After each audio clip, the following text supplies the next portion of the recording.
আসসালামু আলাইকুম সকলকে, আমি জিনাত। আর আজকে একটি নতুন রেসিপি নিয়ে এসেছি। রেসিপি মানে হচ্ছে গিয়ে এটা একটা প্রোটিন ব্রেকফাস্ট বলতে পারো। তো এখানে অনেক রকমের বিনস আমি কিন্তু সারা রাত ভিজিয়ে রেখেছিলাম। এখানে দেখতে পাচ্ছ রাজমা আছে, দেশি ছোলা আছে, কাবুলি চানা যেটাকে বলে সেটা আছে, তারপরে বরবটি যেটাকে বলে, তারপরে মটর দিয়েছিলাম। এর মধ্যে তোমরা আরও অনেক কিছু অ্যাড করতে পারো, যেমন হচ্ছে গিয়ে সবুজ মুগ ডালটা খুব ভালো, ওটা অ্যাড করতে পারো। এবার এখানে আমি কিছু গাজর, শসা আর এখানে বাদাম দিয়ে দিয়েছি, ভাজা বাদাম। তো এখানে তোমরা কাঁচা বাদামটাও কিন্তু ওর মধ্যে ভিজিয়ে দিতে পারো, আরও কিছু বাদামও অ্যাড করতে পারো, আলমন্ড হয়ে গেল, আখরোট, ওগুলোও অ্যাড করতে পারো। তো এখানে ছোট ছোট টমেটো আমাদের এখানে পাওয়া যায়, চেরি টমেটো বলে। দেখো 4টে একদম হাতের মিডিলে আছে, মানে কতটা পরিমাণে ছোট বুঝতে পারছো। তোমরা বড় টমেটোগুলোও কুচি করে কেটে দিতে পারো, কিন্তু এগুলো কি হয়, নষ্ট কম হয়, যতটা দরকার ততটা নিয়ে খেয়ে নিতে পারি। আর বড় টমেটো হলে কি হয়, কাটা রেখে দিতে হয়, একটা বড় টমেটো এর মধ্যে যায় না। তারপর কিন্তু এখানে কাঁচা পেঁয়াজ দিয়ে দিয়েছি।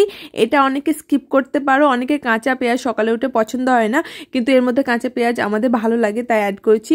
সঙ্গে টমেটোগুলো দেখো হাফ করে কেটে দিয়ে দিয়েছি। অনেকে বিনস 5-6 ঘন্টাও ভিজিয়ে রাখে, সেটাতেও হবে। তো আমার সারা রাত ভিজিয়ে রাখা বিনসগুলো লবণ দিয়ে সেদ্ধ করে নিয়েছি। খুব একটা বেশি সেদ্ধ করা যাবে না, যেন এগুলো একদম গোটা গোটা আকারে থাকে, সেরকম সেদ্ধ করে নিয়েছি। এগুলো এবার ভালো করে মিক্স করে নিব। এটা অবশ্য আমি কিছুদিন হলো স্টার্ট করেছি খেতে, অনেক আগে আমার মাসির মুখে শুনেছিলাম, কিন্তু আমাদের অন্যরকম খাবার চলছিল, অন্যরকম ব্রেকফাস্ট খাচ্ছিলাম।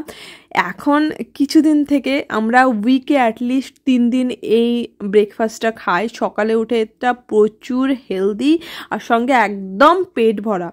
তো এর সঙ্গে মাঝে মধ্যে আখরোট, আলমন্ড ওগুলোও অ্যাড করি, কাজু অ্যাড করি। তো এর সঙ্গে উপরে কিন্তু কিছু ধনে পাতা, পাসলি ছিল, ওগুলো অ্যাড করে দিয়েছি। আর এর সঙ্গে সঙ্গে কিছু সিজনিং থাকে, তো ওগুলো তোমরা স্কিপ করতে পারো, ওগুলো আমার কাছে ছিল পাস্তা সিজনিং, ওটা দিয়ে দিলাম। এর সঙ্গে সঙ্গে কিন্তু চাট মশলাটা না দিলে কিন্তু টেস্টটা বাড়বেই না, তো চাট মশলা আমি মাস্ট দিই, ওটা ভালোভাবে মেখে নিলাম। এর সঙ্গে অনেকে আছে হালকা একটু তেল দেয়, কিন্তু আমি সাজেস্ট করব সকালে উঠে তেলটা না দিয়ে খাওয়াই ভালো। তারপর উপরে একটু লেবুর রস দিয়ে দিলাম, তৈরি হয়ে গেল প্রোটিনে ভরপুর একদম হেলদি একটা ব্রেকফাস্ট। নতুন কোনো রেসিপি বা ব্লগে তোমাদের সঙ্গে আবার দেখা হবে, কেমন? বাই।